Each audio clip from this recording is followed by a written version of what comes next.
The Looking Glass. I am your co-host, Scott Criscuolo. Joined with me, as always, as warm as he is as freezing as hell I am, the thunder from down under, Mr. Dave Hall. Hello, Dave. I wish I had your weather. Hey, Scott. I'm sure you do. It's a lovely day down here in Australia. We've had summer kick in with a vengeance, and we're having some very, very nice warm days. Days to go down to the beach and take the kids down there and have a lovely time. So, but I'm sure it's just as cold as you guys bear in near that back end December weather from your perspective. Yes, it's yeah, it's pretty damn cold where we are. I wouldn't touch the beach where I am right now. Anyway, Dave. It gets red hot here in the PTB Wrestling Network studios, though, whatever we talk about. And you and I, of course, have had a lot of fun. It's one of the new great shows here on the PTB Wrestling Network. We've got a lot of great downloads, a lot of great comments, and we thank you for your support. Our first two episodes have been really good. The Montreal one last month, Dave, has got a lot of chit-chat. There were a ton of rabbit holes you and I crawled down last month. That people thought we wouldn't get out of, but I thought we did a pretty great job.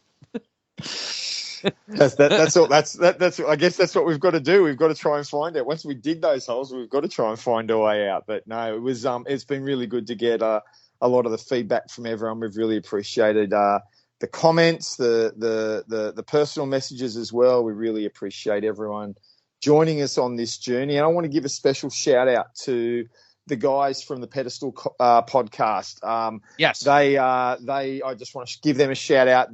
They gave us a bit of a call out during their recent episode on the CM Punk John Cena match from Money in the Bank, which we obviously included as part of our journey when we did our CM Punk episode right up front. So if you haven't heard the Pedestal episodes, I encourage you to go and listen to them. They're a great series looking at great matches in wrestling history and seeing how they stand up today. And they're a good listen. Take the time, go and have a listen to them. Yeah, please do. Sean Kidd and the guys do a heck of a job. The first episode, they looked at the. I feel like Sean purposely did not invite me on for the first episode. Of course, they did one. Not arguably for me anyway, the greatest match still in WWF history, which is Randy Savage and Ricky Steamboat from WrestleMania 3. That was a great episode, and that's an amazing match. I'm with you. That's one of my all-time favorites, and I still reckon it's the. Look, I'll get into arguments with people about there are a couple of matches I think in history, like the Bret Austin would certainly be up there, but it's certainly, if not the best, one of the top three all-time WrestleMania matches. Yes, no, absolutely. And I still have my top 100 GWWE list from a couple of years ago. And, of course, last year was GWCW.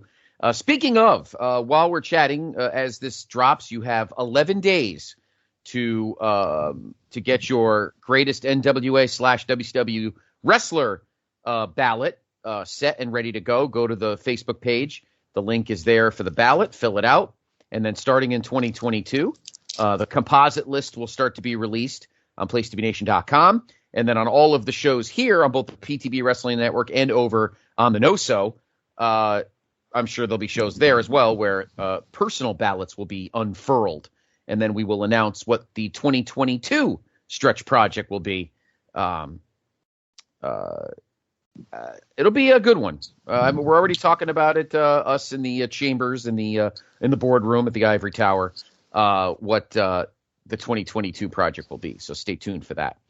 All right. Obviously, it is December, and Dave, we thought about it long and hard what this month's topic would be, and we decided to come up with what if In Your House DX was a better pay-per-view. No, I'm just kidding.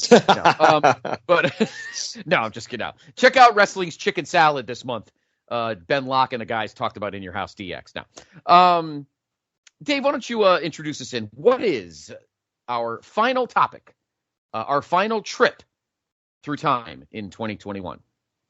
Well, I think when I think of December, you invariably, for those of us with the long history as wrestling fans, I think inevitably you come to a perception or a sitting point of the role Starrcade plays in a lot of fans' perceptions back before WCW kicked the bucket and were buried 6 feet under. And Starrcade had a long and gloriful history in December. But I think one of the things that I think stands out to me with Starrcade and the impact Starrcade has is the 1998 Starrcade, and that is, of course, as everyone knows, the night that the Goldberg streak was broken by none other than Kevin Nash.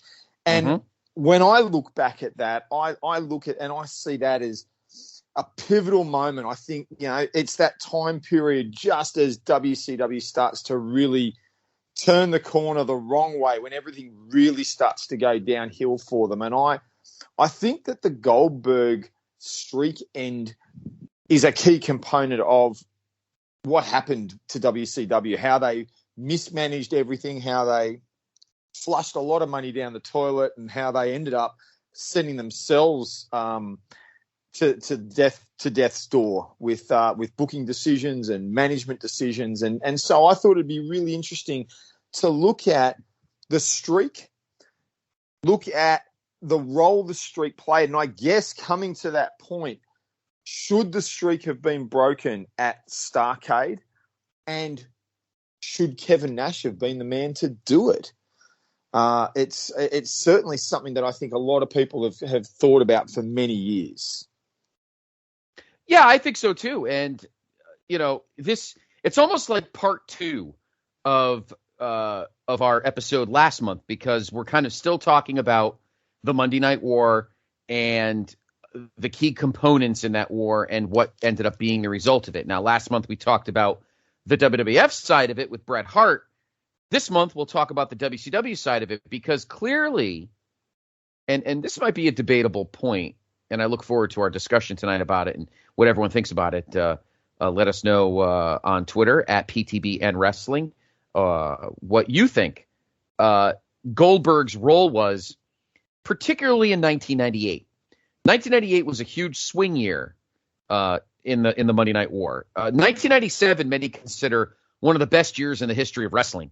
The WWF was great. WCW was great. ECW was great. WCW may have been winning the ratings, but they were winning them by a lot. The margins were not huge. But obviously the NWO and the company's battle with them was certainly the centerpiece of the battles. And then in September of 1997, as a matter of fact, it's funny to think that on September 22nd, 1997, the same night that Steve Austin stunned Vince McMahon at Madison Square Garden on Monday Night Raw, this guy made his debut. Bill Goldberg, former defensive tackle from the Atlanta Falcons, beating Hugh Morris on an episode of Nitro at the E-Center in Salt Lake City to win his first professional match. Now, the big thing here is that technically, a lot of people think that the streak started here. I have the streak in front of me, Dave, and we'll be able to refer to it often tonight. Technically, the first match, obviously these were all dark matches. His premiere match was back on June 23rd, 1997, at the Coliseum in Macon, Georgia. It was a Nitro dark match where he beat Buddy Lee Parker. He technically lost to somebody named Chad Fortune. Good luck trying to figure out who Chad Fortune is. Yeah, he's a former monster truck driver. Yeah, he was a tight end in the NFL. and he was a wrestler in the WWF and WCW. So the big thing is he actually beat Bill Goldberg in a dark match in July of 1997. But those were all dark matches.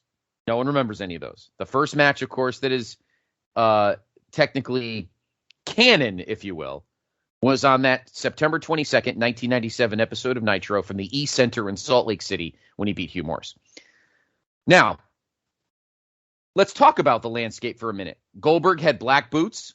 He was bald. He had black tights. He had a goatee. I don't remember any other wrestlers looking like that, Dave. Do you? No, it's a very unique look. Yes, something that I don't think anyone would try to copy.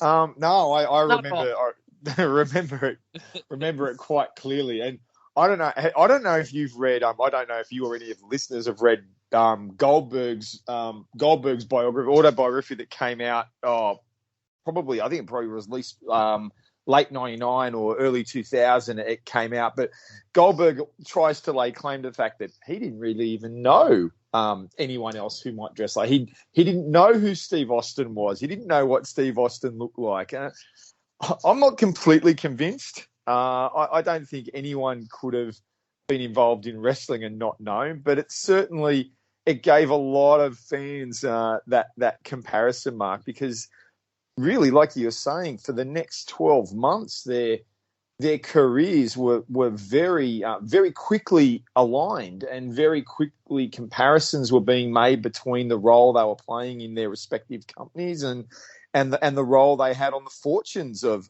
their companies. Absolutely.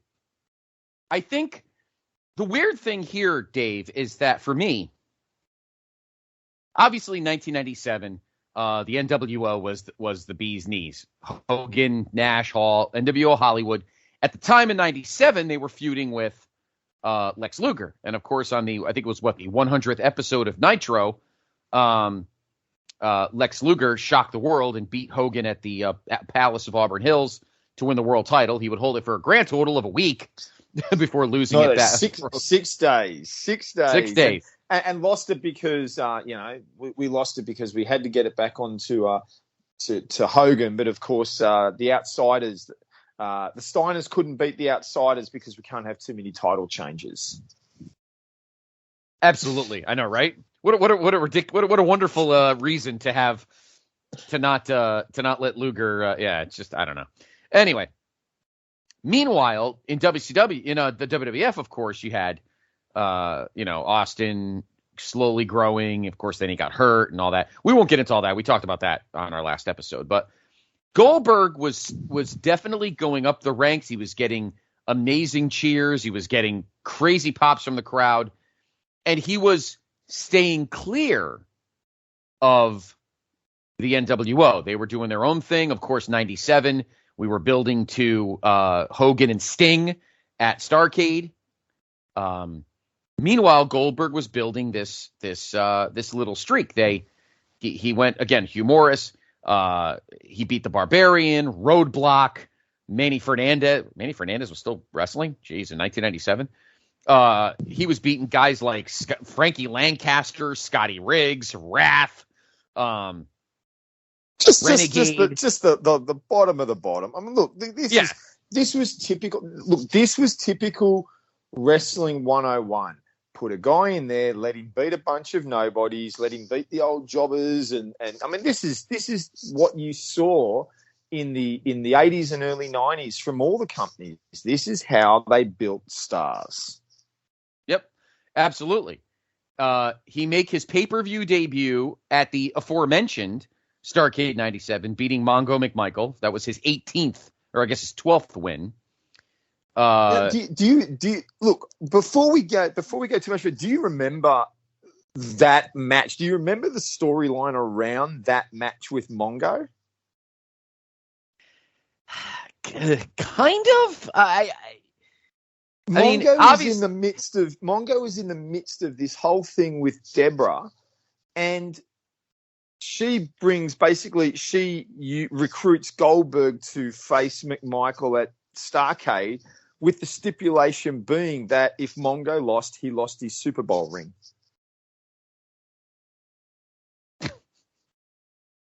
That is so bizarre. and not to Goldberg, to Deborah.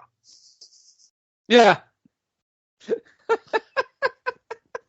Because you got to remember, at that time, the way things were in WCW, Dave, it was all about Sting Hogan, and everything else was just kind of noise.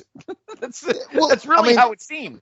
It really is. And I mean, Goldberg, I mean, when you look back, and I mean, I wasn't watching big at the time, but I certainly was keeping on things from WCW's perspective. That is, Goldberg was recruited because of the football background, and he was presented as the heel. Because you need to remember, Mongo and the Horsemen, they were the faces. They were over with fans. People still love them. It was like you said, the era, the NWO at that peak time, and they were running over, roughshod over everyone. And so Mongo and the Horsemen, they were good guys, and Goldberg was the heel, brought in to win. And I'm pretty certain he didn't win clean either. I can't remember. I'm sure there's a listener who can correct me on that, but I don't think it was a completely clean victory, if I remember right.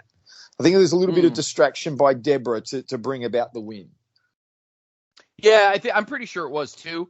That card and that Starrcade 97 card in general is not terrible. Of course, the Sting Hogan match, which was Eric Bischoff's one chance.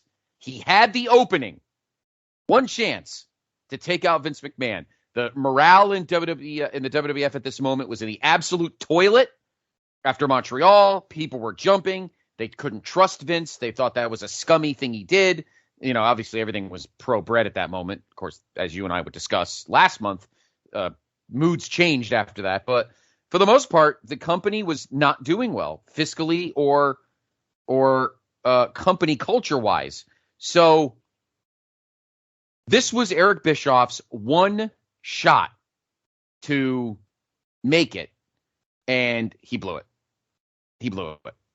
And he would never, I don't think, instead of fully forging ahead, 1998 would still have to be a dogfight with the WWF, because he didn't clearly forge ahead with the Sting Hogan feud. Now, I know we're not talking about Goldberg here, but it does bring into play Goldberg's role throughout 1998. Because obviously Goldberg, Dave, was off the radar in the sense that he wasn't interfering with the main event scene, which was a big jumbled mess. So Goldberg could do the right thing, and they could build him properly, where the mid card could kind of grow and gain some steam, like the cruiserweight division did so well in 97 and definitely and even as far back as 96. You had Kurt Hennig, you had DDP, you had Benoit, you had a good cachet of baby faces and a good mid card. And Goldberg was able to be there and just take his time and do his thing. Because WCW at that time was all about Hogan and Sting and misusing Bret, and going into 98, where they should have really drove the nail in the coffin of the WWF. Instead, they let the door stay open. They left it open a crack for the WWF to recover throughout the early half of 1998. And then, of course, in my opinion, by WrestleMania 14, when Steve Austin won the title, and in my opinion, by SummerSlam, I think the WWF had forged ahead. But having said that, Goldberg was accruing wins. He was building his resume. I don't think we'd see him.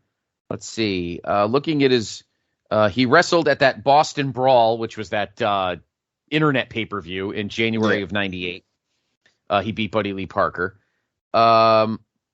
at Super Brawl. I guess he wasn't at Sold Out, huh? No, he didn't wrestle at Sold Out. At Super Brawl, he took on Brad Armstrong, which in 2 minutes and 23 seconds. It was added last minute to continue to build the streak at that point. The main event was Hogan Sting 2, because, of course, there had been a lot of nonsense there. On a side note, Dave, if Sting had won clean, how do you think the tone would have been going into 1998? Where, yes, you had Mike Tyson at the Royal Rumble, but WCW would definitely have felt stronger and more confident in its creative ability at this point, and than all of the schmozziness that went on between Starrcade and, say, Super Brawl. I think if Sting had won clean, if they had booked that to be a clean, strong win rather than the shenanigans they did, I think that the momentum that would have been built would have been able to carry very much the way Steve Austin getting that big win over Shawn Michaels and able to ride that through really became the catalyst for the return of WWF to the top.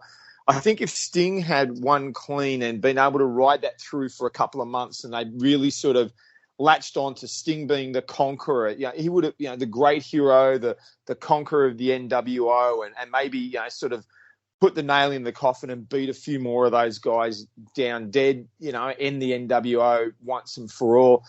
I think the WCW would have been hard to peg back, because I do think that Sting had the crowd support to do that. And if they'd latched onto it, it would have been arguable whether we would have even seen the rise of Goldberg in the first place, whether the crowd fans would have flocked to him, because Sting would have had that support, that almost untouchable status, I think, if they'd done the right thing at that point.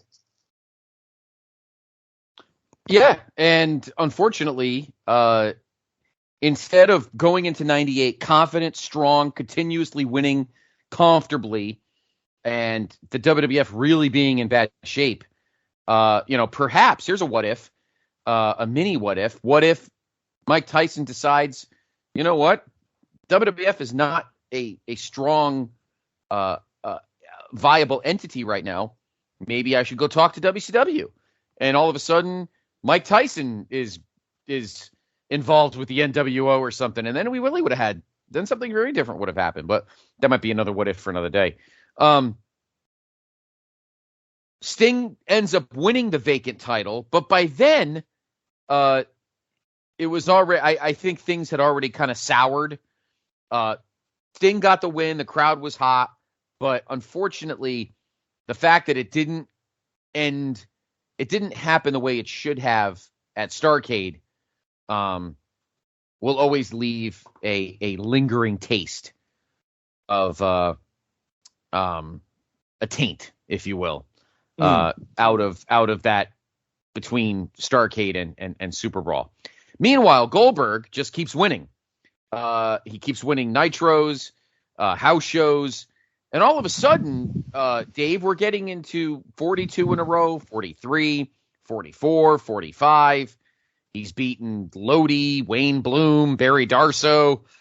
He's beaten guys on house shows, Brad Armstrong, Jerry Flynn, like just locking up wins like crazy. His next pay-per-view appearance is at Spring Stampede in Denver, where he beats Perry Saturn in a singles match, an opener. He curtain jerks again. The main event of that show, Randy Savage defeats Sting to win the WCW World Title. Didn't they bury Sting quickly? That was that didn't last so long, sad. huh? No, yeah. but getting back to our focus, this Spring Stampede, man, this is when Goldberg came onto my radar. This is when I really sort of started noticing who this guy was. I don't know when the time frame for you was, but yeah, he'd been getting these wins and all that. But I remember that match against Saturn. I remember that it was announced that if he won that match, he was going to get a shot at Raven for the United States title the next night on Nitro. So there was a little bit of a storyline here. He'd been rising up, doing stuff, nothing of any note. But in the couple of weeks leading into this Spring Stampede event, he'd started getting involved, mixing it up with members of the flock. You know, as you mentioned, yep. he had a match against Van Hammer. He's now facing Perry Saturn, and he's going to get a shot at Raven. So they'd done that, and I remember this is when I sort of noticed, okay, there's something about this guy. He came into the match. It didn't last very long. Saturn, I honestly didn't know a heck of a lot about Saturn's history in ECW and what a good worker he was until later. And so when you look back at this, you can see that Saturn really worked hard to help Goldberg look $1 million, but he looked $1 million that night. He really looked good.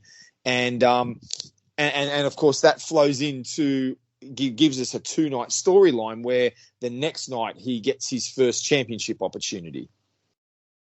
Yes, to answer your question, Dave, I first noticed him at Starrcade because I got that pay-per-view. So my first really look at him, because as I've discussed and we've talked about, I've always been a WWF loyalist during that time. I didn't watch a ton of. I mean, I watched some WCW. I did watch Nitro, but I'm like, oh, okay, here's this guy. He won this match, okay. But the first time I went, wow, this is a guy that WCW may want to start hanging their hat on, was the match with Mongo at Starrcade. And then here, like you said, the storyline with Saturn, and then the next night, he gets that opportunity.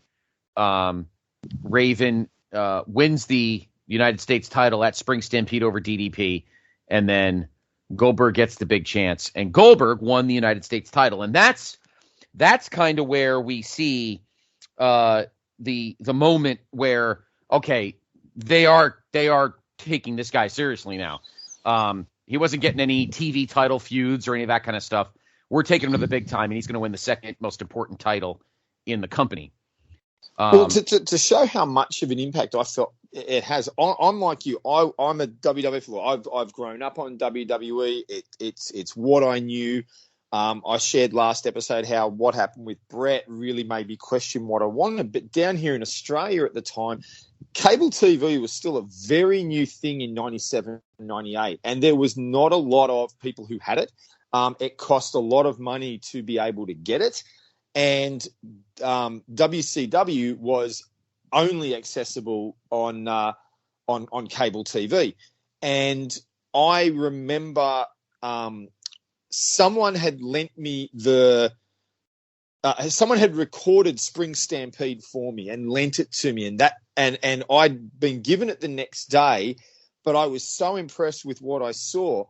I actually went out of my way to I think I rang a friend of mine to say, can I come around and watch Nitro? A friend of mine who was a wrestling fan, can I come around and watch Nitro with you? And I'd never done that before, but I wanted to see what happened with Goldberg and his shot at the US title. So it had an impact. It actually drew me to actually watch something that wasn't WWE for the first time ever. That was on the back of Goldberg. I didn't care about anything else. I just wanted to see how he went against Raven. So that's the impact it had on me. Yeah, I thought that this was just a guy that was going to have a mid-card impact to kind of captivate the imagination, and that was that. But the minute that April 20th Nitro, the night after Spring Stampede, when he beats Raven to become the U.S. champion, that's when I realized. And the best part here in the States, Dave, the best part about TNT was, and I always question this because it's amazing how WCW would won the ratings were every Monday night when they re-aired Nitro right after it ended. So what I did was I watched the first hour of Nitro because it went to 3 hours before WWF obviously did. So I watched the first hour of Nitro from 8 to 9, and then I watched Raw, and then I would just rewatch the first hour of Nitro and then the rest of Nitro that I missed.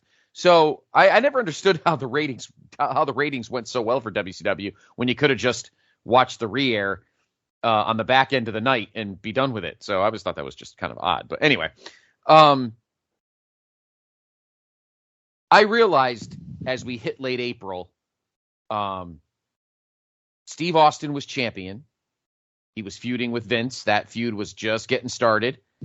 And I think that might have been a catalyst, Dave, for them putting the U.S. title on Goldberg. I think they were perfectly happy just kind of letting the U.S. title do its thing in the mid-card and let Goldberg just kind of rack wins against scrubs. But after a month of Steve Austin being world champion and that previous week's programming, Dave, the night of April 13th, 1998, is when the streak ended. Raw beat Nitro. I feel it's not a coincidence that a week later, after the pay-per-view, and then, of course, the following week was Unforgiven, I find it's not a coincidence that Goldberg won the U.S. title a week later. Do not think that's a coincidence. No, I totally agree. I think it's very reminiscent of how WCW were doing their booking at this point, that reactionary style booking, and that's what I think this was. But yet I feel that it wasn't a misstep. With where Goldberg had been going, putting him in that position wasn't a misstep. I think he was getting noticed. He was massively over. He was becoming more over by the moment, and I think putting him in that position to take the United States Championship was the right call. It was the right call because it showed everyone that's watching, here's a new star we're building. You've got your new star over there. Come and watch our new star. Like you said, that the similarities started coming out with their look and all that. And it got people. It got people looking. People were really having a look at this now. It was the one thing outside of that traditional main event NWO Sting thing that they'd absolutely, ruined. It was the one thing that people were actually going, hey, there's something new here. There's something worth looking at. And I agree with you. They pulled the trigger quickly, probably in reaction to what happened, but it got people looking at them as well. No, it definitely did. It definitely did. And as we got through the spring, the Monday Night War. There was no. I don't think there was anything going up against Heat. But no, I don't think Heat was even on yet. The Monday Night War was definitely starting to level out. And you think to yourself, now, going back to that Starrcade, shit, WCW should have still been kicking their ass. And they weren't. They let WWF hang around. And eventually Vince McMahon's going to find a way, by hook or by crook, to win. And he was just getting Steve Austin over as the biggest guy in the world at this point. And the NWO started to fracture, and now we got the Wolfpack, and then we got multiple NWOs, and now that was starting to lose its luster. You know what I mean? Hogan had already been now here almost 4 years now, actually. If you get to July of 98 would have been 4 years that Hogan was in WCW. At this point, the NWO is not getting the job done like it did. Now they're fractured. Now it's, we got red T-shirts, white T-shirts. What were your thoughts on a side note, Dave. What were your thoughts on that? Did you feel that the NWO was definitely starting to lose its grip on being the thing to watch on Nitro? Oh yeah, absolutely. It felt like it was being watered down. They were trying to, the whole premise of the NWO at the beginning was that invasion storyline and this group taking over, and it all built to that Hogan Sting match, which you had this 18-month storyline, but coming out of it, it felt like they didn't have a direction after it, and you splinter the NWO, and then you're bringing in guys that had been feuding with the NWO for the better part of 2 years. Mortal enemies, Sting, Lex Luger, they're all coming into the group now. You got it splintered into factions. It felt watered down. It felt like they were grasping at straws, just trying to make something happen or see if they can just hold on to something that had worked before. Can they get any last dying breath out of it before it completely faded away? That's what it felt like to me. It definitely did. I don't disagree with you at all. And this is where now we started to feel that they were going to turn to Goldberg and go, all right, well, the NWO was sucking the meat missile now. Maybe we turn to our own bald guy with black boots and black tights. He may not have the outward charisma that Steve Austin has, because, Goldberg was not a promo cutter. But the crowd is digging the cleanliness with which he ends his matches with spears and jackhammers.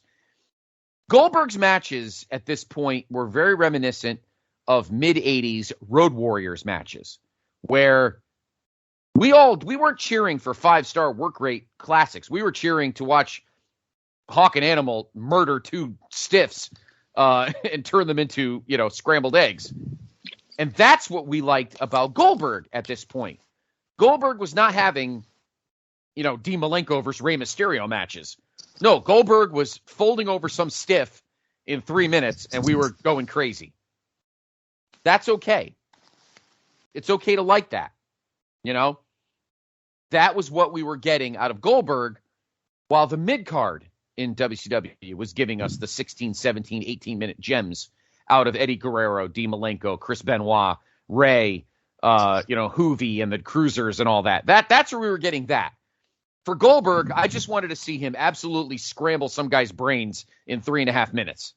Just like I liked watching the Road Warriors do it between 1983 and 1988. But what I'm saying, Dave? It's not rocket science. I mean, this is how you get. I mean, what is it that made Goldberg so appealing? You thought he could beat anyone because he beat them so quickly. It's the reason the Ultimate Warrior got over at the beginning. He just came out, beat people quickly. Yes, absolutely right. And you're watching the rise of Goldberg. Look, the quality of opposition doesn't improve a heck of a lot. Even after he wins the US title, he's wrestling, right. Your Perry Satins and Laparkas and Hugh Morris. Like, he's still in that Glaciers. He's still in that lower mid-card realm, but he's annihilating them quickly. He looks like someone that you sit there and go, they put him in the ring with one of the main eventers, he could destroy them too. And that's what makes a character intriguing. That's what makes you want to pay to see him, because you sit there and you go, I think when they finally get around to putting him in the ring with one of the top stars, the way he beats these guys, he's got a good chance of doing that to them as well. And that's what draws fans. That's wrestling 101. And it's unfortunately something that seems to have gone by the wayside with the modern product. Yeah, that's true. It's okay to have, we would have guys like that here and there. Mostly they were heels. Like if you think about WWF in the last 15 years, we'll use WWF, obviously. You're thinking about guys like Umaga and guys like Vladimir Kozlov and guys like that would come up and just absolutely obliterate guys. And that was their build. But you could do that with a babyface. And WCW was doing that with Goldberg. And by this point in the spring, early summer of 98, maybe Vince or Eric Bischoff was turning to this guy and going, well, I don't know. The NWO, now we got 2 T-shirts and guys turn on each other. And the NWO is not the steady heel juggernaut that had carried me through the last year and a half. 2 years, really, if you go to July 96, technically. So 2 years. So what do I do? Well, we all know what happened. He turned to Goldberg. And this is another debate, Dave, that we won't belabor. But, of course, with no notice, the previous week's Thunder, WCW Commissioner J.J. Dillon announces that Hollywood Hogan, who would eventually win the title back at some point in the spring, would offer a world heavyweight title shot to Goldberg on the July 6th Nitro from the Georgia Dome in Atlanta, of course, WCW's backyard, and Goldberg's backyard. So in front of almost 45,000 people, after having to beat Scott Hall in a prelim, a buy-in, like a gauntlet, buy-in match, like a gauntlet, And then of course he drops the jackhammer. The place goes fucking nuts, and what I think is probably the last vestige for Goldberg, or the last vestige for WCW was that night at the Georgia Dome. And he is now your world champion. What were your thoughts on that, Dave? This was huge because here's a guy who doesn't cut promos. He's not Steve Austin. He's not even Hulk Hogan, obviously.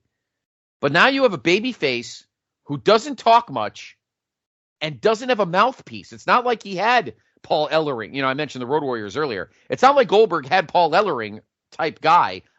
Goldberg wasn't a Paul Heyman guy. So what were your thoughts that night watching Nitro and seeing Goldberg win the title and go, how the hell is this guy gonna sustain himself as a main eventer when he doesn't talk? My first thought, I thought it was great. I thought at the time, it's great. This is what I was just talking about. You put him in the ring with someone, you think he's going to murder him, and you did. You saw it, and they got the response they wanted. They popped a crowd, they popped a rating, they got everything that they wanted. But I feel looking back big time, I feel that they got it wrong here. I think that they made an error. I don't think he should have won the world title at this point. And I think this plays into where the streak starts to go. He had not yet, like we said, he had not been facing anyone above that lower mid-card status.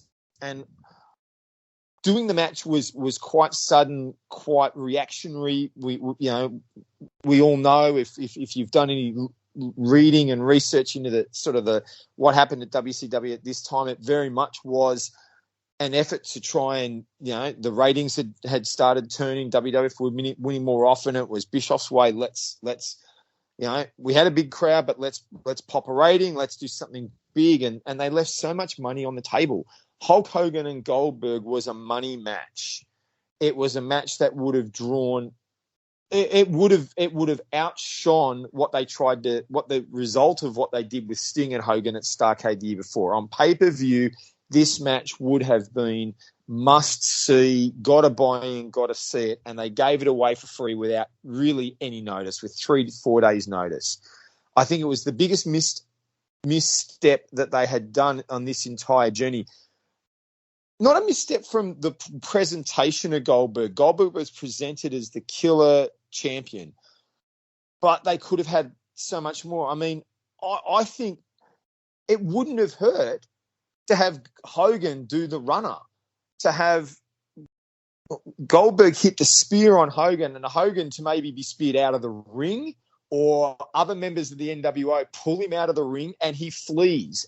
And you could have done a 2 to 3 month storyline where Goldberg is like, I want another shot. And he doesn't need to talk much. You asked the question, what did I think about him not needing to talk?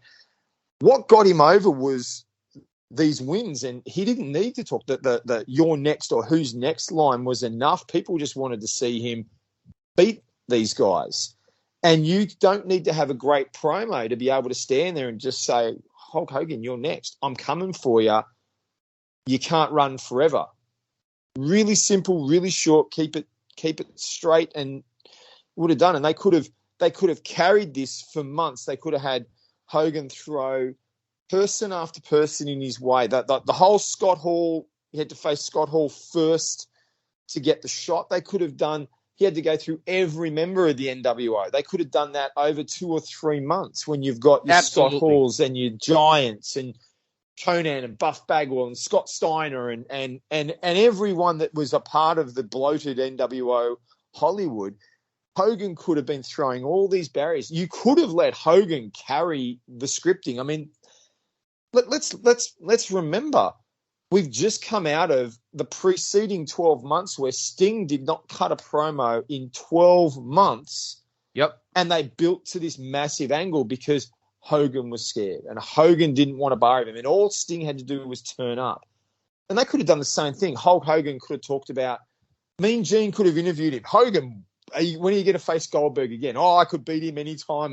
Well, why don't you sign the contract? Oh, I don't need to sign that right now. Oh, he hasn't proven anything to anyone. He hasn't beaten anyone of note. If he beat Scott Hall, then he might be, worth paying attention to. He beat Scott Hall. Or what are you going to do now? Oh, what if he's got to beat the Giant? If he was a real contender, he'd beat the Giant. He'd go out and beat the Giant. You could have Hogan carry the promo side of it, and Goldberg could just continue the winning ways. And they could have built that and built to a pay-per-view at some point. Realistically, Starrcade being your biggest thing, you would have wanted to build it to Starrcade. Whether you could have dragged that out for 6 months, I don't know if that would have been realistically possible. But you could have done it for a couple of months and built to a big money match that people would have paid through their nose. You could have upped the buy rate, upped the pay rate to buy this pay-per-view, and people would have bought it.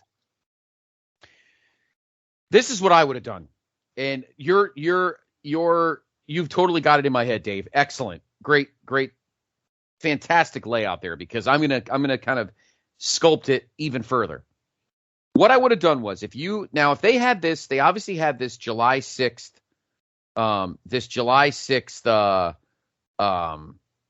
Nitro set for, the Georgia Dome. What I would have done was eventually had a member of the NWO, whether it be Scott Hall or one of these guys, win the U.S. title. And then the main event of that Nitro could be Scott Hall and Goldberg for the United States Championship. Or have that be in the mid-card. And then have Hogan defend the title against somebody. And then at the end of the night, then Goldberg spears Hogan, dangles the U.S. title, and says, you know what this means, Chief? I'm the number one contender. And then... Even dangling it and just pointing the finger and just, you're next. Yeah, you're next. And then, as you say, we do exactly what you say. We slowly build and slowly build and slowly build. And then maybe you have Goldberg win World War III. You do World War III in November, right? Is that, yeah. In November is World War III, and you stack the deck. You have Hogan buying guys and buying all the heels, and spend that entire month, say, between Halloween Havoc and World War III, buying guys off and jacking that World War III, so like 58 of the 60 guys are paid off by Hogan. And Rodman's in there, and you're paying all these dudes, and you're loading that sucker up. So Goldberg has no chance to win that match and get that title shot at Starrcade. Not necessarily the buy-off, but the bounty. Because you've got your 60 men. You've got to have all your good guys are going to be in there as well. But the bounty becomes I might be a good guy, but I want $100,000 or $500,000. You could be massive overstocked bounty where they're like, well, I'll target Goldberg because I might hate Hogan, but I want that money. And how good would it be to get that money? I agree totally that build. I mean, you've got months to build, and the irony is they never capitalized on his world championship win as it was. I mean, a week later, he's wrestling Kurt Hennig at Bash at the Beach. The next month, he's not even competing in the pay-per-view. Well, no, he is. He's in that battle royal added late to the NWO Hollywood versus NWO Wolfpack battle royal. Then he doesn't wrestle. Then he gets his match against DDP. But imagine each month if there's that extra build. He beats a Kurt Hennig. He beats a Scott Hall. He beats a Giant. Maybe the whole DDP Goldberg match could still have happened. It could have been a number one contenders match. Goldberg wins it and Hogan backs out. I'm not going to face you. You know, I didn't authorize that. I'm not going to do that. Whatever. I'm hurt. I'm sick. Then you get the World War III thing. I'm going to put the bounty on. I don't want Goldberg winning this match. He's not going to win. Hogan talks it up. There is no way he's going to win. I'm never going to face him. I'm never going to have to face him. $500,000 to whoever eliminates him. Yeah, you could have him walking up to Sting, walking up to Luger saying, you know, I'll give you that if you eliminate him.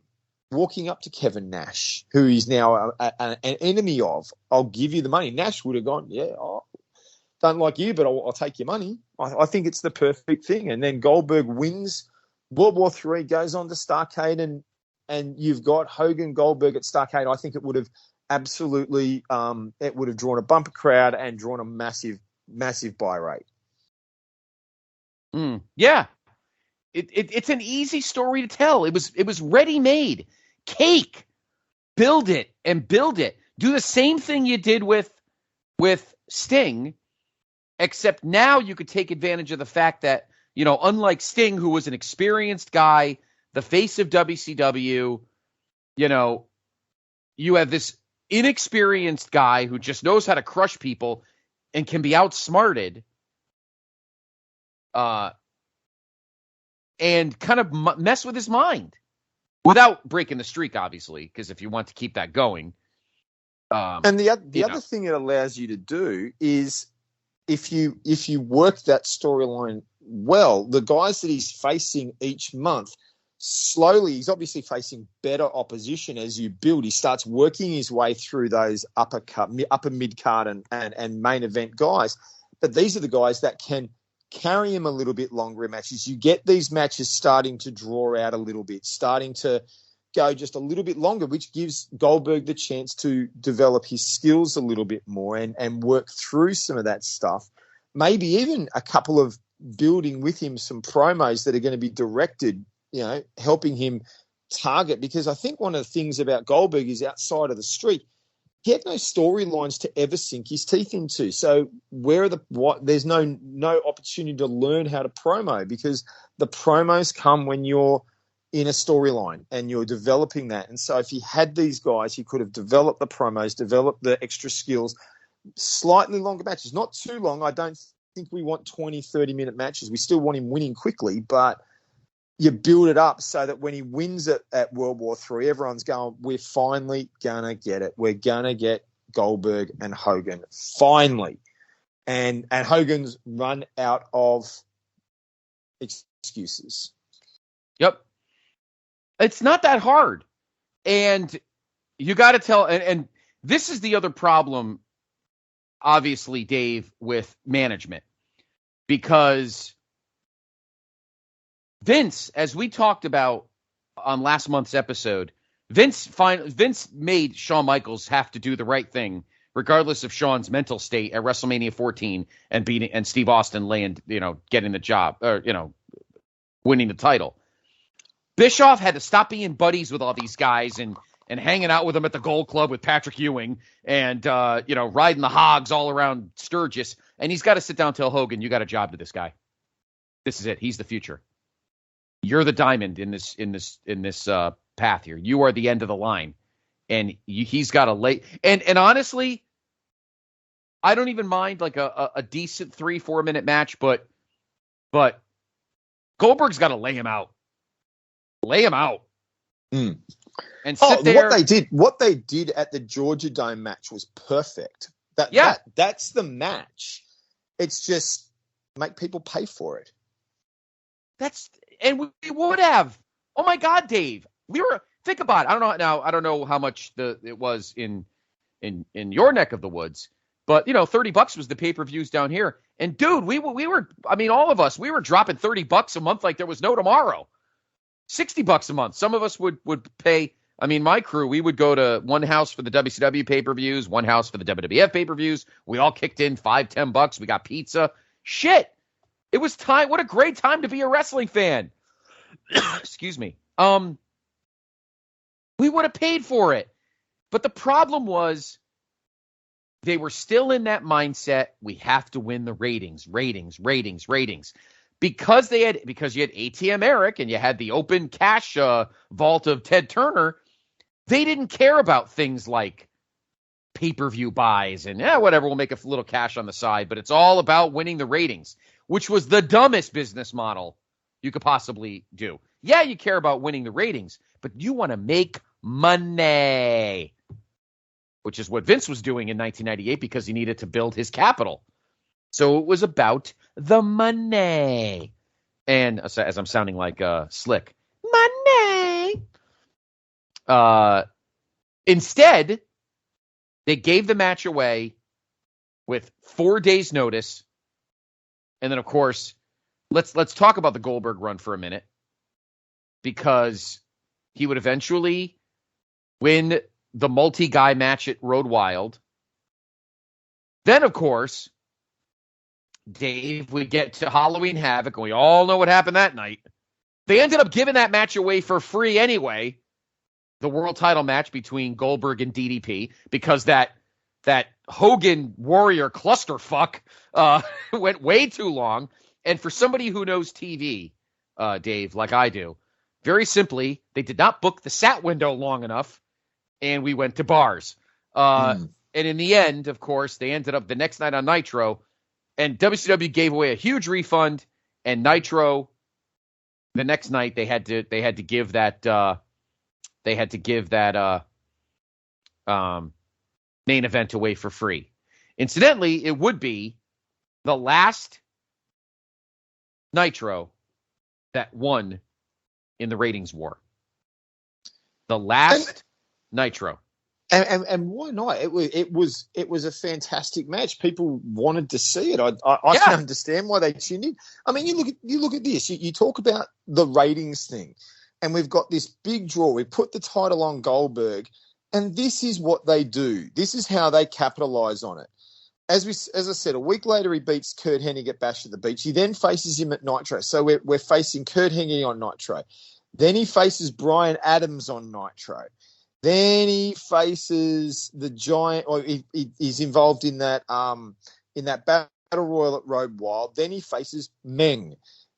These are the guys he's facing on TV. Al Green, Scott Putski. How is this? He doesn't face anyone of any quality until mid-September. We get a match against Sting. No build up. He faces Sting.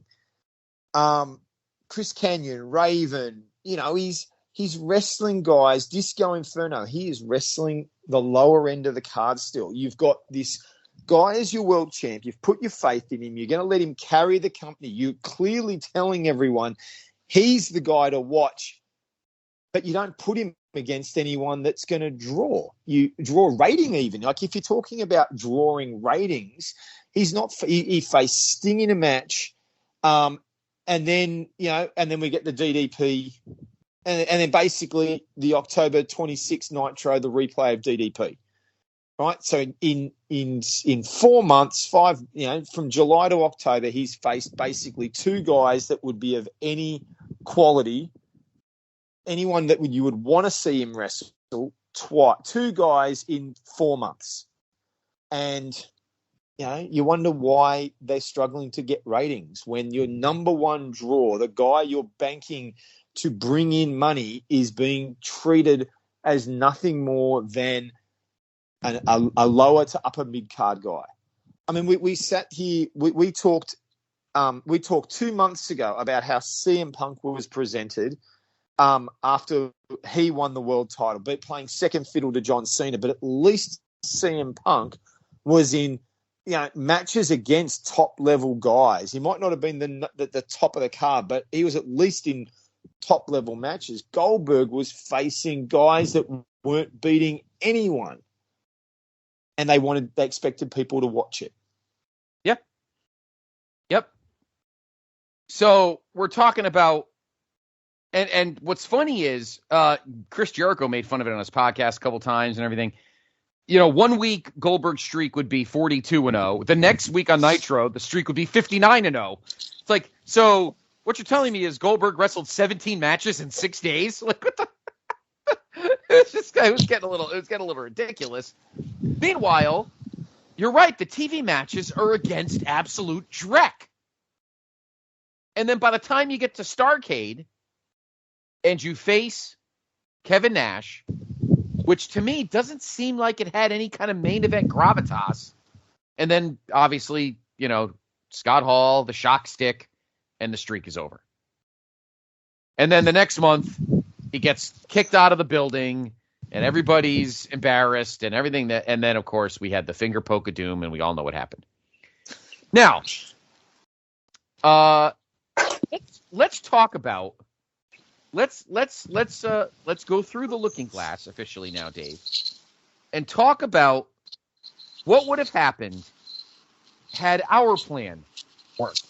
Let's say that he builds his resume throughout late summer into the fall, and he's taking on the NWO, and he's beating Vincent, and he's beating Buff Bagwell, and he's beating the Disciple and all these other guys. Halloween Havoc, he takes on Scott Hall or Kevin Nash or somebody. They consolidate the NWOs. They decide, listen, guys, kind of like when Brett reunited the Hart Foundation in the spring of '97. Think about this, Dave. They have a summit. There's an episode of Nitro because they love their 37-minute promos. They have a summit. Hogan and Nash, the head of the Hollywood, the head of Wolfpack, and go, listen, we have a common enemy. That common enemy is Goldberg. He's trying to come here and take this company over. Regardless of who wants this company, what color this logo is pointing to the NWO logo, this is our company. We own it. We run it. We do what we want with it. Not this guy who doesn't even talk. He just walks around, beats up a bunch of stiffs because, WCW had no problem putting down their own talent. And you consolidate, and now the NWO is back to being a full force. And between July, say, or August, Road Wild, all the way to Starrcade, Goldberg's just taking out the NWO left and right. And you have a big match at Halloween Havoc against somebody, maybe Nash, maybe Hall, the Giant, whatever. Then you have World War III, and that's where Goldberg has all the odds stacked against him. And you're watching, there's backstage skit Nitro, there's backstage Thunder skits, and Hogan's talking to Bischoff going, listen, you got to talk to Ted. We need the cash. We got to take this guy out. He wants, you don't want him to be your world champion. You can't control him. He doesn't talk. He's not like me. He doesn't listen to anyone. You tell him to do something, he just does what he wants. He goes out there and he keeps winning. If he wants, it would fit. And that World War III, that would be the real coming together. It would be, like you're saying, bring the factions together. Let's all gun for him there. Yeah. Let's, come on, Eric. You like the perks, Eric, and have a cup, Elizabeth or, rubbing his thigh or whatever, some kind of fucking shit, and go, listen, come on, Eric. You like the perks, see? Hollywood can keep giving you the perks, but you got to keep me as the kingpin, brother. You've got to keep me at the top of the card, man. You got to keep me as the king. I got to own this still, baby, pointing to the WCW world title belt. You want your perks, E? I'm the guy that gets them for you, but you've got to keep this guy out of my way. He wants what I got. He ain't going to do for you what I do for you. What's he going to do for you? He's going to walk around, not cut promos, ratings will tank. You got to stop him. Just this total corrupt, It's fantastic. It's not that hard. Seriously, it's not that hard. I mean, come on. And it builds, and then you get to Starrcade 98, and you are on cloud 9. And, meanwhile, Dave, flip the coin to the WWF, and The Rock is your champion.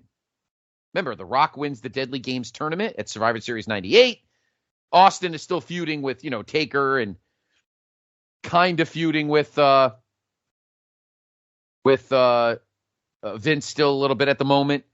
But it's like, now you have this unknown, this unproven commodity as your world champion of the WWF. And at Starrcade 98, we've got Goldberg, who has gone through all of the NWO. He has battled everything. He's conquered every obstacle that the NWO has thrown in his face. And now here we are at the Showcase, WCW Showcase pay-per-view, the WrestleMania of WCW. And now all that stands between Goldberg and the collapse of the NWO is the Kingpin, the boss. Is it really that hard, Dave? Was it really that hard? Yeah. It should never have been. And it would have been the perfect storyline, and it wouldn't have failed. And like you said, with what they're up against, WWF have just put the belt on The Rock. The Rock's been getting over, but he's the heel. You've got Austin at the peak of his powers. People are going to be looking at this. Here's Goldberg we are anticipating he should win the title, but in the back of your mind, on pay-per-view, you've got that in the back of your mind, but this is Hogan. This is the master politician. Whether you're looking at it from a basic standpoint or a political standpoint, you're sitting here going, Hogan might pull a political thing just like he did against Sting. Maybe he won't, but it would still get you watching it. It would still get you wanting to see what happened. And then they could have just done the exact same match they did at Georgia in July and put Goldberg over clean, 1, 2, 3 in the middle of the ring, new champion, and my goodness, the momentum would have been there to ride for months and months. Yep. And 1999 would have been a very different year for WCW. You don't get the finger poke. You don't get all the bullshit. And WWF is not winning Raw by like 4 points. You're looking at Raw. Raws would still get, and again, we still win because ratings would still have been great. But for both, it would have been. I mean, you imagine. I mean, the biggest criticism I have of the, as I've been sharing, the Streak is the quality of people they've been putting up against. They didn't build anyone for him to really face the entire run until they built Nash in the last 6 weeks before Nash wins the belt. But if you've got this drawn-out storyline where he finally beats Hogan at Starrcade, underneath you can be building up some of your other guys, getting a bit of notice on them, whether it be your next in lines, whether it be your Benoits and your Malenkos. And I know they probably wouldn't have done that, but they could have started building some guys up. They could have poached some people from elsewhere and started building them up, started to get a bit of direction underneath them. Or maybe you start rebuilding Sting and preparing DDP, because here are the guys that have been the top of the card that now they can have their opportunities. Imagine, Sting, Goldberg beats Hogan, or if we take the reality of the world, he keeps it against Nash, and now you start building month by month. Now we're going to have him face DDP. Now we're going to have him face Sting, Lex Luger, all these top guys who have been there for years and have been the focus of the company. Now Goldberg can start knocking them over one by one by one. He is your pinnacle guy. You can build up your Booker T's. You can build up your guys to prepare them as the next generation, but you've got your guy at the top of the card knocking over all these guys who are now main event players.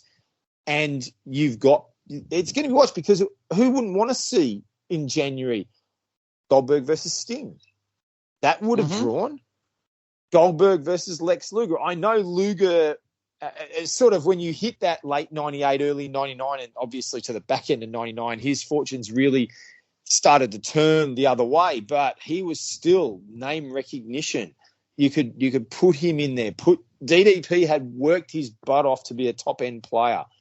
You could have had a couple of matches with DDP. You could have done a 2 or 3 month storyline. That could have been a little storyline of DDP.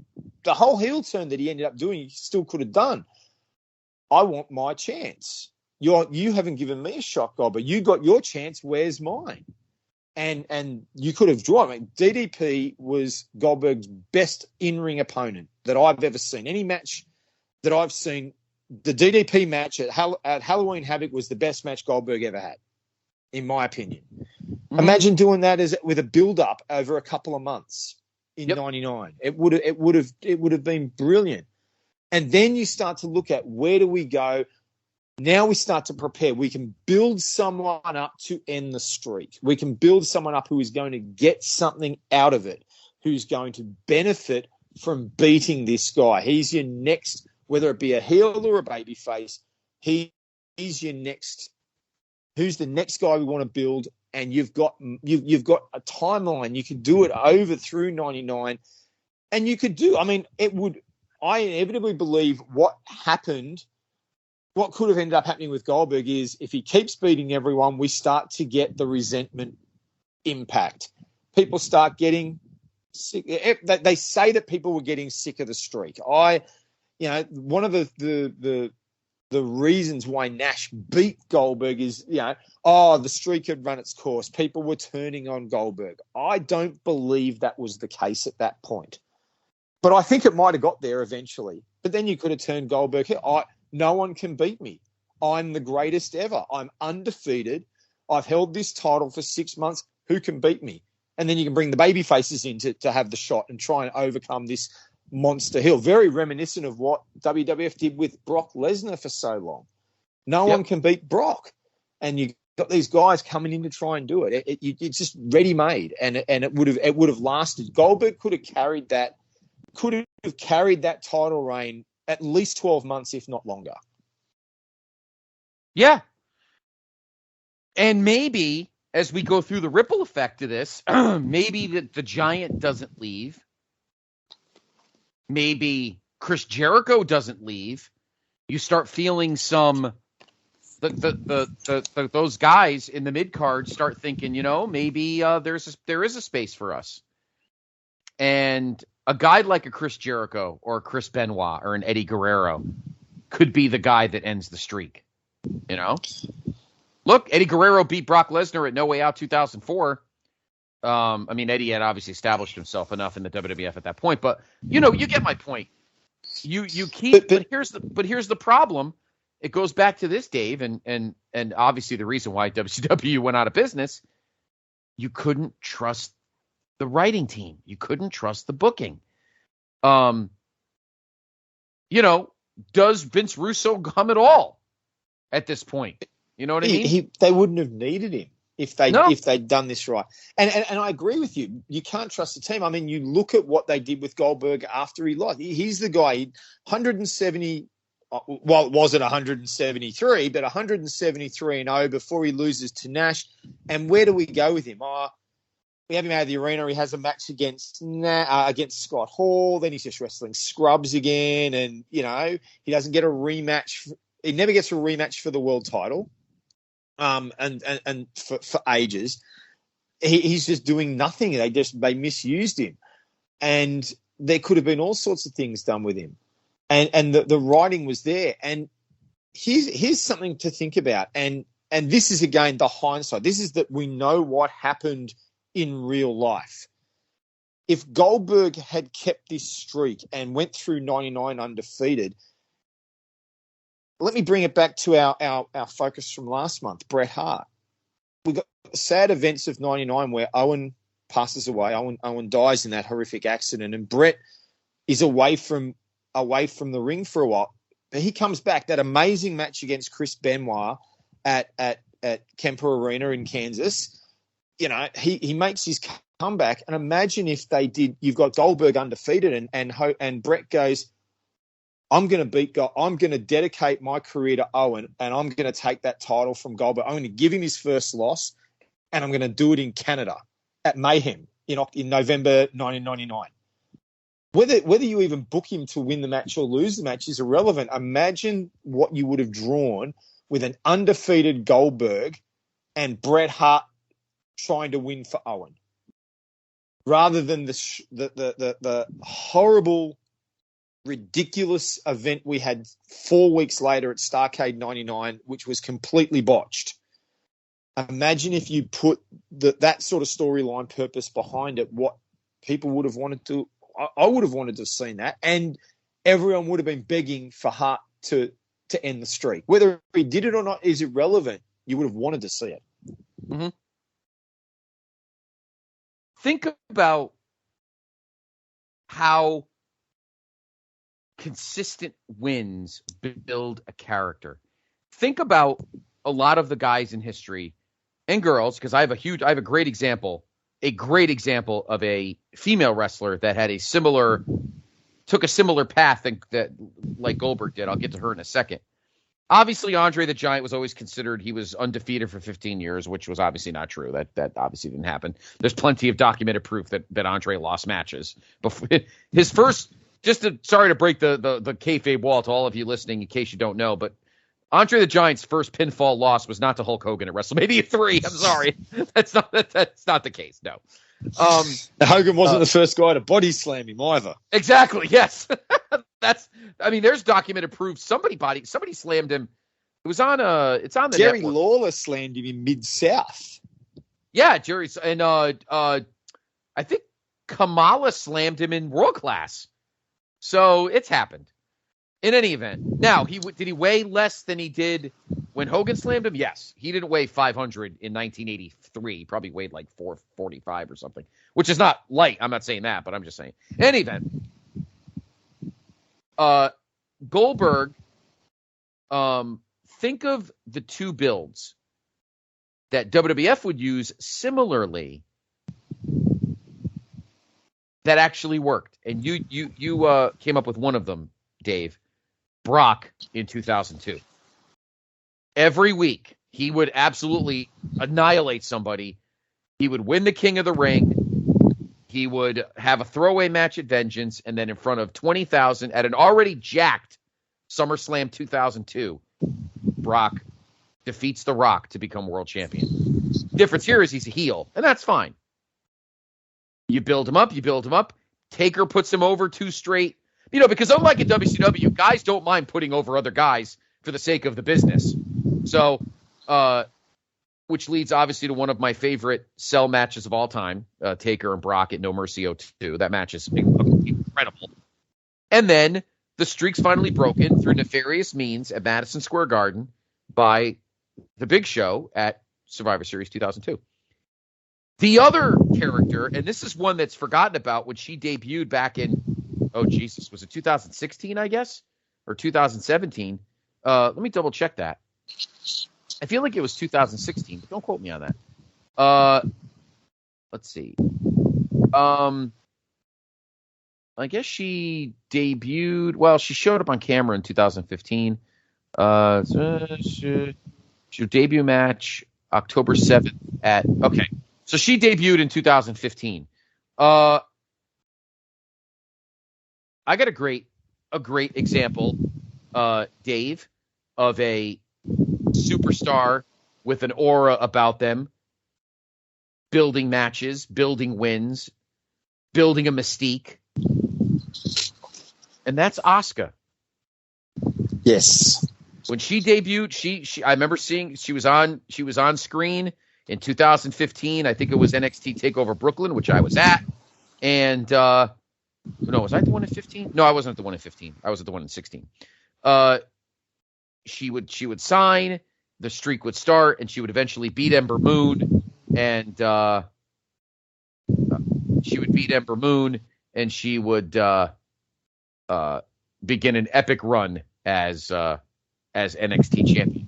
She would forfeit the NXT title So she didn't even lose it to join the main roster. That was a perfect example. Now, there's an example of someone who you're building up that, like Goldberg, did not have the best of, promo skills. Obviously, hers was more of a language barrier than anything else. But she had the same issues that Goldberg did. She did not have strong promo skills. It was all about just winning and winning and winning and winning and winning, just like him. The difference is she actually beat, amazing workers and built to a legitimate championship. Whereas, as you just mentioned, Goldberg, even after being world champion, was padding the streak with scrub after scrub after scrub until building to what would eventually be his first loss. Let me ask you this the next stage here. So Hogan beats you alluded to it, but let's kind of delve into this for a couple minutes. So Goldberg beats Hogan at Starrcade 98. Where do you go with him in 1999 as champion? What is your path? Do you think? I think like what I was alluding to before. I would then start putting him over all the top guys. I would have him face Sting. I would have him face DDP, Lex Luger, probably Kevin Nash. I expect that in our lead up to what we've sort of built, you may have a shot for Nash to have another opportunity. But all these guys that are at the top of the card, this is when he can work through them, but he can work through it with a bit more meat. You've got some storyline emphasis on it, As I said, DDP saying, you got your shot, where's mine? Sting sort of, the icon versus the new man, who is the best? You could have built this month after month, whether it be pay-per-view by pay-per-view or even a couple of shots building up each month. He goes through the next guy, but underneath you need to be building the challenger. They should have been building someone, and that's building someone to take him on, and that's what they never did originally. They didn't really build anyone for him to have to fight. Imagine you've got someone coming up who starts their own streak. Goldberg's won 240 matches. He's their undefeated world champion, and on the undercard is whoever has won 50 matches. That's his 50th win in a row. Is he going to be the guy that could take the streak? You build it up. I mean, it's very simple, but I think you would have I think they would have continued with going through different guys, but now he's going through the top of the top, the best of the best, building it, knocking him over one by one so that people want those dream matches. Imagine if we could sign The Rock to WCW. Imagine if we could get Austin to come over to WCW. Then imagine that match, that Goldberg versus Rock, Goldberg versus Austin. We've got that imagination running wild. I would have continued it right through. And as I said, I think you would have built it with what happened in the real world to Bret Hart versus Goldberg at Mayhem in Canada. To sort of honour Owen and let Bret work with him in that sort of environment with that record under Goldberg's belt. That's where I would have gone. I personally, I think they could have taken, if Goldberg had beaten Hogan at Starrcade and they built it properly, they probably could have carried Goldberg for a couple of years. Now, you might not keep the streak for a couple of years perfect. And I say this, somewhere along the line, you may have him lose a match by DQ or count out. The streak's over, but he doesn't lose the belt. He doesn't lose by pin or submission. So then you could have Goldberg wanting to avenge this blemish in his record. I never really lost that match. There's a storyline in itself. I never lost that match. I was attacked. I was dragged out of the ring. Someone held me back. It could build up to a cage match then. So he has his revenge in a cage match, and everyone gets to see Goldberg destroy someone in a steel cage. And how awesome would that have been? Maybe you could spear someone right through the cage. You could have done all sorts of stuff. But you could have played around with it a bit. It doesn't necessarily have to keep the streak intact long term. If you built it right, you could then move to just the whole, well, he's never been pinned or submitted, and continue that run. He could have carried that title for a couple of years. Mm.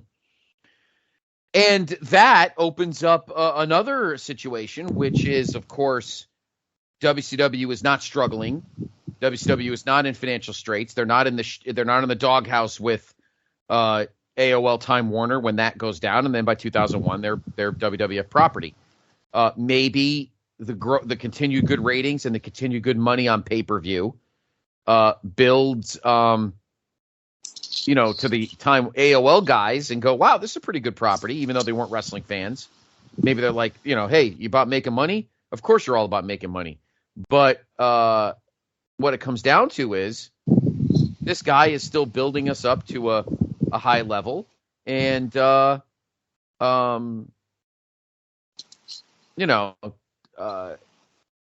doing okay now, and we don't have to worry about this merger happening and Ted Turner getting pushed out and wrestling becoming the orphan of Turner programming. So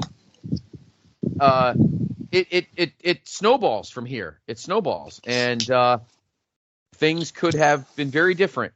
But again, we're not going to go that deep down that rabbit hole because that's a whole other piece. Because we could do various other looking glasses with what if Vince Russo didn't come in 1999? What if Eric Bischoff did stick around? That kind of thing. So, but what you have a successful Goldberg and you have a successful world champion in 1999, and WWF is not kicking your ass every Monday night on Raw, pulling 6s and 6.5s while you're barely pulling a 3. Like, if you look back, I've always said this too, Dave, on a side note. If you look at the winning streak that Nitro had, they didn't beat WWF by ridiculous margins. You could have pulled, let's say that Nitro won with a 4-2. Raw had like a 3-6 or a 3-7. They weren't beating the tar out of Raw. They were just having enough to win the week. By 1999, Raw's pulling 6s and 6.5s, and Nitro's barely pulling 3s. And by 2000, they're barely pulling 2.5s. So you keep Goldberg as champion. You go through the whole run like you just said. You do that, and Nitro is in the race, and something different happens. I agree. I mean, I personally think Goldberg was at the back end of that ratings war before everything turned and fell apart. Goldberg was what people were wanting to see. This unbeaten phenomenon. And everyone goes and points to the finger poke of doom as the turning point of the ratings war. But I look at it as, well, yeah, but the finger poke of doom was not just this stupidity between Nash and Hogan, but it was screwing Goldberg out of his rematch. And then Goldberg just got misused after that. And it got to the point people just didn't want to watch anymore. Why? Because, number one, the guy that you wanted to see wasn't being used in any meaningful way. He didn't get used in any meaningful way until October 99 again. It took them 10 months to do something decent with him, and by then the horse had bolted. It was just back to the same old, and people were sick of it, and that's why everyone turned out. I think if they were presenting this phenomenon in an ongoing way, people would have been going, how long can this keep going? Is he going to keep winning? And then you want to watch because you want to see if someone can beat him, and keep that interest keeps in there. And then when he does lose, how does he handle it, and what does he do next? I mean, WCW should have been from July 1998. It should have been the Goldberg Show, and it should have stayed that way for a good 3 or 4 years. I mean, you go back to the 80s, the NWA was built around Ric Flair and the Horsemen in the late 80s, right? in the 90s, you were building around Sting in the early 90s. Well, in the late 90s and early 2000s, they should have been building everything around Goldberg, and they should have been featuring him in that way. I mean, the WWF, Vince McMahon hit it big time. Who did everyone want to watch? Stone Cold. Stone Cold was the focus of everything. And when he got hurt, who did everyone want to watch? The Rock. They had it building and brewing underneath it. And The Rock and Austin carried it. And and you look, when did things change for the WWF? When those two guys stopped competing full time, the ratings started to turn. And they've never really recovered to that level since. They've tried to find the next guy to capture that lightning the way these guys have done, and they've never been able to quite do it. Nope. I agree with you 100%. And it takes a lot of work, but you know what, Dave? They're the ones that get paid, so it should take a lot of work. And it's a shame. But they could have done so much more with this guy, that all he went out there and did was go in there and win matches and build and build and build. It could have been so simple, and it wasn't. And it just boggles the mind. It boggles the mind. Things could have been very different for WCW in 1999 instead of watching WWF kick the crap out of them every week on Raw and making money to the point where they go public and everything was great. And now we have the WWF network on Peacock instead of the WCW network on Turner on HBO Max, and then we don't get no, there's never a TNA, and there's never an AEW, and who knows, Oh, wow. So there's more rabbit holes opening up there. Yeah, I know there is. Yeah, exactly. So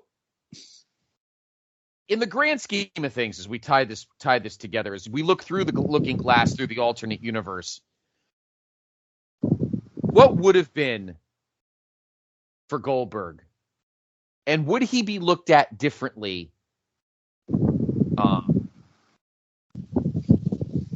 in his career had the path gone differently for him, and he would have been booked differently further down the line than he ended up being? Because it seemed like, again, his window of greatness was about 6 months, when it could have been more. I think if things had panned out the way we talked about today, then in 11 days, when people are submitting their greatest WCW wrestler ever list, I think there would be a lot of people saying, "Oh, there's no doubt about it. Goldberg is the number one guy in the history of that company." He would have been number one on everyone's list if they had taken a different path at the way we've shared today. That's what I think you would be looking at. That's the legacy that it would have been, I think. Yeah. I don't think there's any doubt. And it's unfortunate, because WCW could have lasted a lot longer, and things would have been different in 1999 and 2000, and maybe WWF does not buy them, and maybe WCW lasts maybe a few more years, and they start building more guys, and maybe some WWF guys go back to WCW. Who knows? Again, rabbit hole. Yeah. There's just way too much going on there. You know what, Dave? This was a lot of fun. This was a topic I had not talked about in a long time, and I feel like we really did a great job of kind of laying out the path here, and maybe are making people think a little bit about what the extent WCW could have taken to survive, and instead they did they did what they did and blew it, and now look where they are. So that's it for this week, for this month's episode. We have been going through the Looking Glass. Hope you enjoyed it. This was a lot of fun, a fun topic to discuss. We now end 2021. I hope everyone has enjoyed the first 3 episodes of this series, of this, because Dave and I have had such a blast doing it, and we thank you for your support. And all of the new shows, Dave mentioned the other one, PTBN's Pedestal, another fantastic show. We're going to keep going like gangbusters in 2022. Before we talk about the next episode, Dave, where can everyone find you around the ether? You can hit me up on Facebook. I'm Dave Hall on Facebook. You can find me lurking around a lot of the PTBN, the Place to Be Nation pages, and hit me up, send me a message, reach out to me, friend me. I'd love to chat and catch up, and share what you think, and if you've got ideas of what some rabbit holes that might be worth jumping down could look like, flick us a message. We'd love to hear from you. We would absolutely love to hear from you. Go to the Place to Be Nation page, join the Place to Be group, reach out to us. We'd love to have you on there. We talk about a lot of fun things. We do a lot of polls. Obviously, you can follow me on Twitter at Scott C. Podfather. Just as importantly, please follow the brand on Twitter at PTBN Wrestling. We talk about a lot of great things. We do a lot of polls. We promote the podcasts, of course. It's been a great month, but 2022 is going to be pretty incredible. And we will be back with you in January, which means, of course, Dave, if it's January, we obviously are going to have to talk about the greatest pay-per-view franchise of all time, Sold Out. No.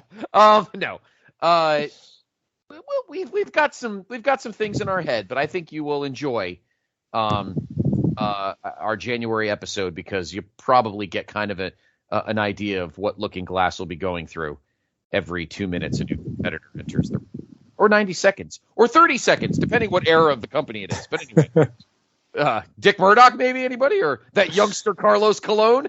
He's a youngster. He's a young guy, an up-and-comer. Up-and-comer Carlos, yes, who's got more scars on his head than Dusty Rhodes did. Wow, there's a youngster who's already been chewed up by Abdullah the Butcher. Anyway, have a great Merry Christmas. If you follow, Happy Hanukkah, even though Hanukkah I think is finished at this point. Happy Kwanzaa, but enjoy the holidays. We will be back in January 2022 with a brand new episode. What we talk about, well, obviously you kind of have an idea, but what about that we talk about? Aha! That will be the fun part. So have a great Christmas. Happy New Year. And we will talk to you in through